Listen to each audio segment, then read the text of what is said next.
Villagers और हमारे अजीज student के पेरेंट्स, सभी को गुड मॉर्निंग, सभी को जोहार, सभी को गणतंत्र दिवस की हार्दिक शुभकामनाएं। Happy Republic day. आप सबको यौम जमहूरिया बहुत बहुत मुबारक हो। आज का दिन बहुत ही इम्पोर्टेंट है।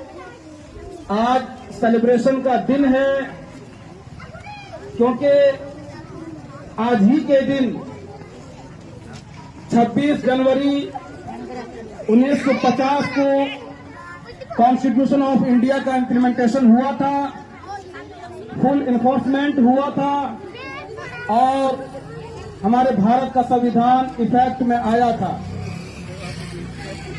आज ही के दिन 26 जनवरी 1950 को इंडिया एक सॉवरेन रिपब्लिक कंट्री बना।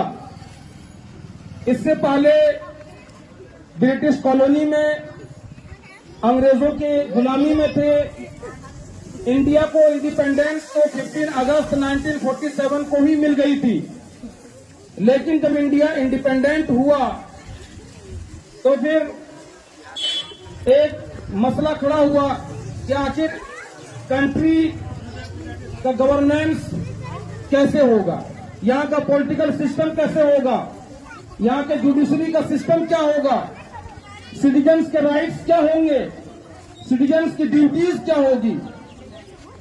इसी को तय करने के लिए कॉन्स्टिट्यूएंट असेंबली का गठन हुआ और 2 years 11 months and 18 days यानी कि 2 साल 11 महीने 18 दिन का समय लगा और कॉन्स्टिट्यूएंट असेंबली ने बहुत ही एफर्ट करके एक कलेक्टिव एफर्ट के साथ इंडिया का कॉन्स्टिट्यूशन फ्रेम किया। उसमें symbol of knowledge, father of Indian constitution doctor Bhimrao Ambedkar का बहुत बड़ा रोल है।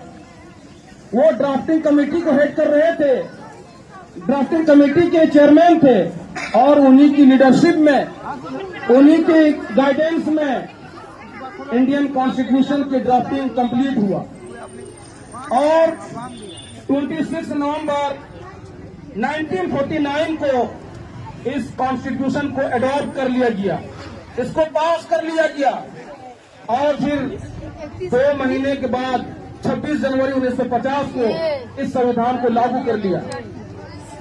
हमारा संविधान वर्ल्ड का लॉन्गेस्ट रिटन संविधान है, जिस पर हमें बहुत ज्यादा फख्र है और इस संविधान के बनाने वाले जो फ्रेमर्स हैं, जो मेकर्स हैं, उन्हें हम अप्रिशिएट करते हैं, उन्हें हम सैल्यूट करते हैं कि उन्होंने वर्ल्ड का सबसे बड़ा संविधान बना करके हमें दिया। तो इंडिया को डेमोक्रेसी मिली, सोशलिस्ट हुआ और इंडिया एक सेकुलर कंट्री बना और इंडिया एक सेकुलर कंट्री बनने के बाद यहाँ का जो पावर है वो यहाँ के पब्लिक के पास आ गया। अब इंडिया में कोई किंग या क्वीन नहीं होंगे, बल्कि यहाँ के ट्रू किंग या क्वीन यहाँ के जनता होंगे, यहाँ के पब्लिक के पास वो पावर ट्रांसफर हो गया।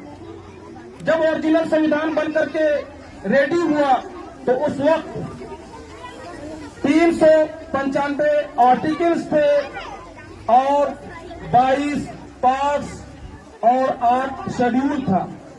बहुत सारे अमेंडमेंट्स हुए और आर्टिकल में भी इजाफा हुआ, पार्ट्स में भी, शेड्यूल में भी। हमारे संविधान के फ्रेमर्स ने बहुत ही लगन के साथ, मेहनत के साथ और बहुत ही एक कलेक्टिव एफर्ट्स के साथ संविधान बनाया और संविधान बनने के बाद जो पावर है उसका सेपरेशन हुआ। जुडिशरी के पास कितना पावर होगा, एग्जीक्यूटिव के पास क्या पावर होगा और इसी तरह से जो लेजिस्लेचर है उसके पावर्स क्या होंगे, गवर्नमेंट का पावर और सिटीजन्स के राइट्स, इन सब को कॉन्स्टिट्यूशन ही डायरेक्ट करता है, डायरेक्शन देता है। तो कॉन्स्टिट्यूशन को हमें स्ट्रेंथ देना है। हम इंडिया के संविधान को कैसे मजबूत करेंगे? जब हम कॉन्स्टिट्यूशन के वैल्यूज को फॉलो करेंगे, जब हम नेशन के प्रोग्रेस के लिए हार्डवर्क करेंगे, ऑनेस्टली काम करेंगे, जब हम पेशेंस, टॉलरेंस और काइंड रहकर हेल्पिंग नेचर के साथ पीसफुली एक दूसरे से के साथ जब हम रहेंगे तो हमारा कॉन्स्टिट्यूशन स्ट्रांग होगा, मजबूत होगा। इंडिया की जो आइडेंटिटी है वो यूनिटी इन डाइवर्सिटी है। तो हमारे ऊपर एक ड्यूटी ये भी बनती है कि हम यूनिटी इन डाइवर्सिटी को एक्सेप्ट करें, नेशन को रिस्पेक्ट करें और अमॉन्ग ऑल सिटीजन्स हार्मनी को हम प्रोटेक्ट करें। तो इस तरह से जब हम लाइफ गुजारेंगे तो हमारा संविधान प्रॉपरली और स्मूथली रन करेगा और उन्हें स्ट्रेंथ मिलेगी। लास्ट में अपनी एक बात कहते मैं अपनी इन अल्फाजों को विराम दूंगा कि love towards all, malice towards none. Thank you. जय हिंद।